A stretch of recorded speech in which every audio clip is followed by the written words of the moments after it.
Bien, profe, pues lo que estamos, pues lo que yo he estado, voy a hablar por mí, Sí, es claro. seguir como lo del módulo y muy orientado a lo que usted nos ha estado dando y Ujú. estudiando lo que hay en el módulo.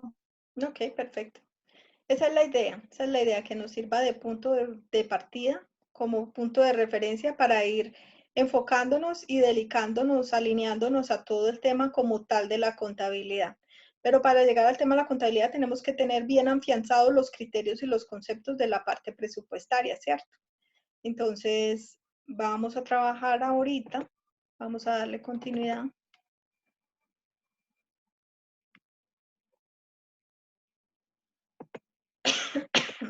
Imagínense, chicas, que mi hijo se supo enfermar y le dio varicela.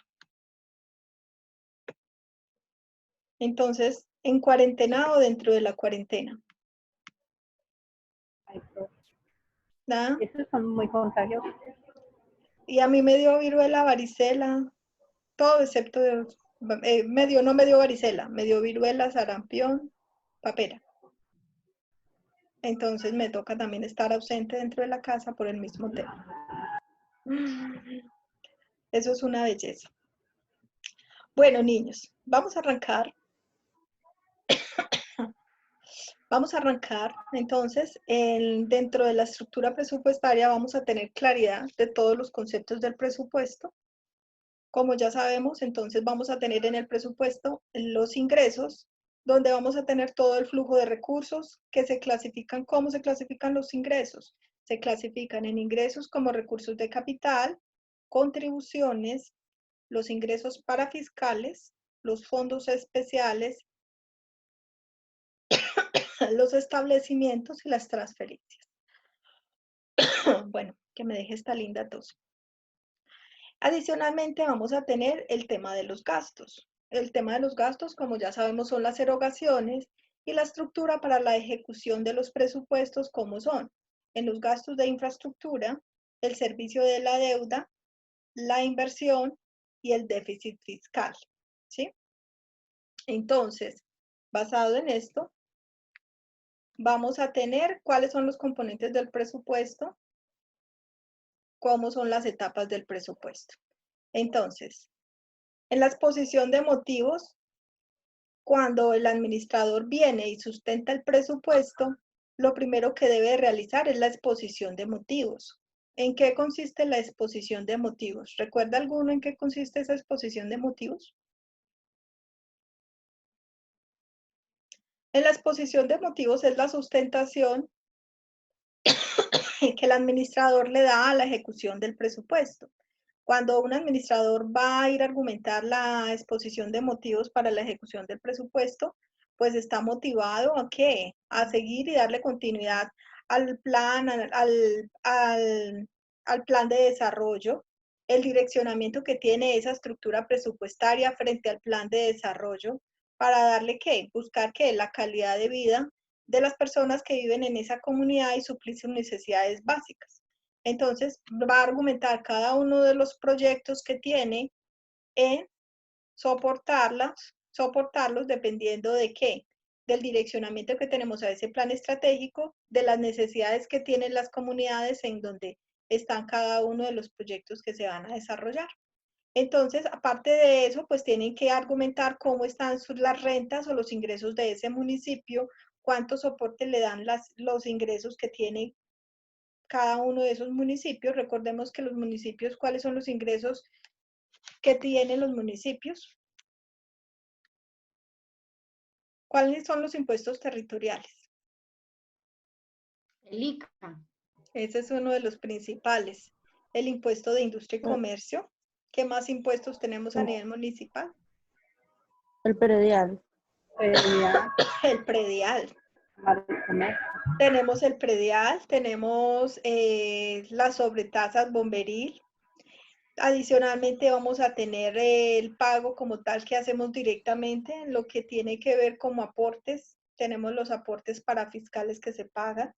Tenemos las sobretasas que se pagan a nivel de peajes, ¿cierto? Entonces cada administrador debe argumentar sus ingresos, por qué, cómo están constituidos y cuáles son los montos que desde la parte territorial él puede darle cobertura a ese presupuesto.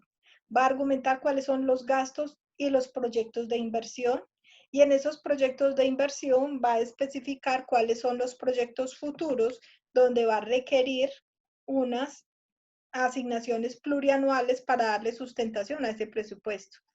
Entonces, él va a argumentar cómo va a ejecutar esos proyectos plurianuales, y a nivel de disposiciones generales, pues toda la parte en políticas expresadas a nivel de variables que van a afectar el presupuesto, y los diversos anexos, cada uno de los proyectos con lo debido análisis, impacto ambiental, impacto social, todo debe quedar debidamente argumentado para hacer la presentación de ese presupuesto. Va a especificar la parte de los lineamientos políticos, de acuerdo a las políticas de gobierno y a las políticas fiscales que le dan soporte también a la viabilidad de que se desarrollen los distintos proyectos que se están argumentando. Dependiendo de esto viene todo lo que tiene que ver con el endeudamiento, el recurso de endeudamiento y la sostenibilidad de la deuda que se tiene, el crédito, el gasto de funcionamiento, de la inversión. Tenemos que tener toda una sustentación del presupuesto para que el presupuesto sea aprobado. Si lo miramos a nivel macro, a nivel país, el gobierno tiene que tener claramente cómo es que va a pagar el servicio de la deuda, cuáles son los compromisos que tiene a nivel internacional o a nivel nacional de la deuda que tiene con el Banco de la República y con las demás entidades, cuál es la cobertura que le tiene que dar, cuál es el soporte que tiene que dar para poder cumplir ese endeudamiento. En ese momento, si analizáramos cómo estamos, tenemos una gran variable frente a ese tema, porque el solo hecho de que tengamos un cambio en la tasa representativa tiene disparados los créditos, ¿cierto? ¿Qué impacto nos está generando en este momento el hecho de que tengamos disparado el crédito? ¿Cómo me está afectando el presupuesto?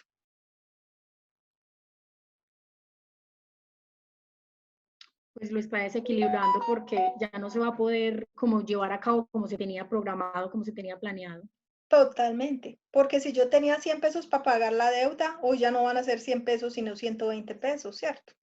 Entonces ya el hecho de que el costo del dólar me esté disparando me desestabiliza totalmente la deuda, tanto a nivel de qué, tanto a nivel de los intereses como a nivel del aporte que vamos haciendo de la amortización de la deuda.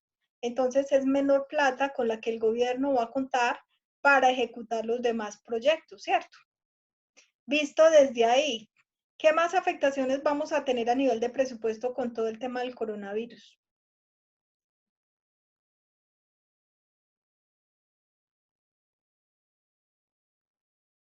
¿Qué más afectaciones estamos viendo?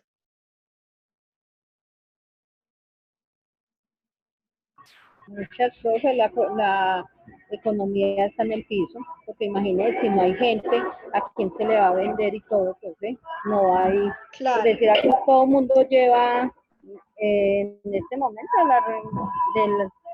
de la ruina. ¿Por qué motivo? Porque, por decir algo, las bombas. Si no hay gente, no hay carros, no hay motos, ¿a quién les van a vender? Entonces eso es en escala, es una cadena. La economía está en el piso. Exactamente. Exactamente. ¿Y qué sucede? ¿En qué me afecta a mí el presupuesto el hecho de que la economía esté a ese nivel? ¿Qué afectación me va a generar? Ahí decimos está afectado el presupuesto de la gente, ¿cierto? Pero eso cómo impacta a nivel del presupuesto público. Que ya el presidente está pensando en la reforma tributaria, profe, porque está dando recursos y está dando donaciones y todo, pero entonces ¿de dónde va a salir? La plata no puede dar y dar, y que ya habló de una reforma tributaria, que le tocó que quedarse callado, profe, porque primero no hay plata, no le ocurre de ponerse a hablar de la reforma tributaria, pero entonces el que tiene que hacerlo. Claro que sí. Y que se supone que una parte del presupuesto es lo que generan los impuestos. Y si la economía está tan mala y si las empresas van en caída, no hay impuestos. Muchas gracias, Francia. Exactamente esa es la variable. Si no hay consumo, no se mueve la economía. Si no hay consumo, la gente no le va a pagar impuestos al fisco, ¿cierto?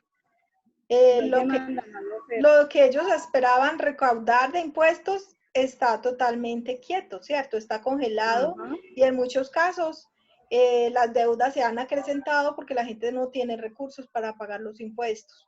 Entonces, la realidad es que totalmente se ve impactado el presupuesto y los recursos con que se cuentan para la ejecución pues se ven duramente golpeados. Adicionalmente, si miramos el tema de largo plazo, sabemos que el gobierno está apropiándose de parte de las reservas que se tienen para el tema pensional. ¿Y eso cómo nos afecta a nivel presupuestario? En este momento se está volviendo unas garantías en los bancos para que los bancos les faciliten créditos a las empresas y a las personas para salir en este momento de crisis y superar la situación. Pero ¿qué sucede con ese tema de pensiones? ¿Cómo nos afecta a nivel presupuestario?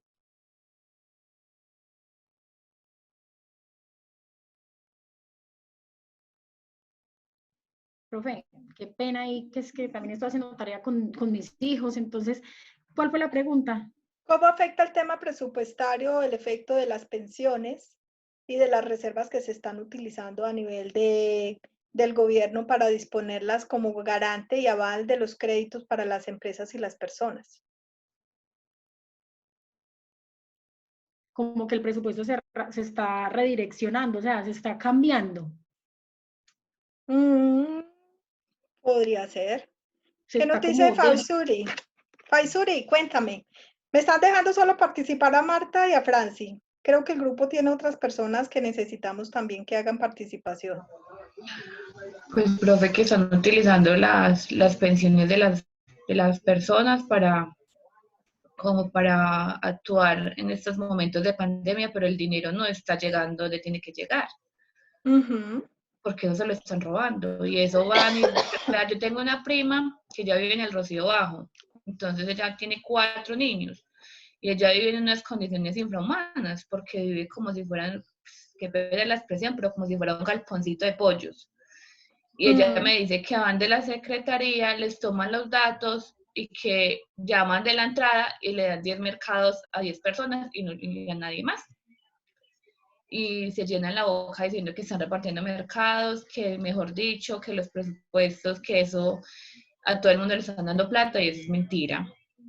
Sí, lamentablemente el fraude siempre va por delante y lamentablemente así estemos en esta situación de crisis, pues sigue siendo lo mismo. Siguen las ratas ahí robándose en los recursos, ¿cierto? Pero a nivel del tema de reservas, el impacto, digamos, se dimensiona a gran escala. ¿Por qué? Porque el día de mañana, cuando se generen las pensiones, se desestabiliza la economía, porque mañana que se pensionen las personas no van a haber recursos para respaldar ese requerimiento, ¿cierto? Siempre nos hemos quejado y se ha dicho que Colombia requiere una reforma tributaria, una reforma pensional en el tema de las caracterización que tiene las políticas pensionales, dado que las reservas que se tienen no van a ser suficientes, ¿cierto? Y si las que hoy tenemos no son suficientes, si estamos haciendo uso de esas reservas, pues van a ser mucho menores y con mayores veras mañana van a decir, las personas no se pueden pensionar ni a los 57 ni a los 62, sino mayores de edad, a los 70, porque es que los recursos no son suficientes y tenemos que seguir produciendo, ¿cierto?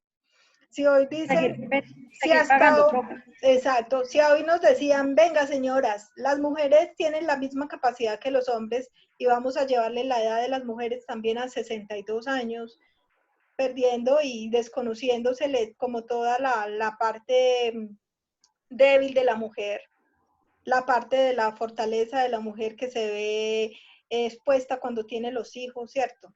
Y toda puede ser que nosotros hemos ganado unos espacios, ¿cierto?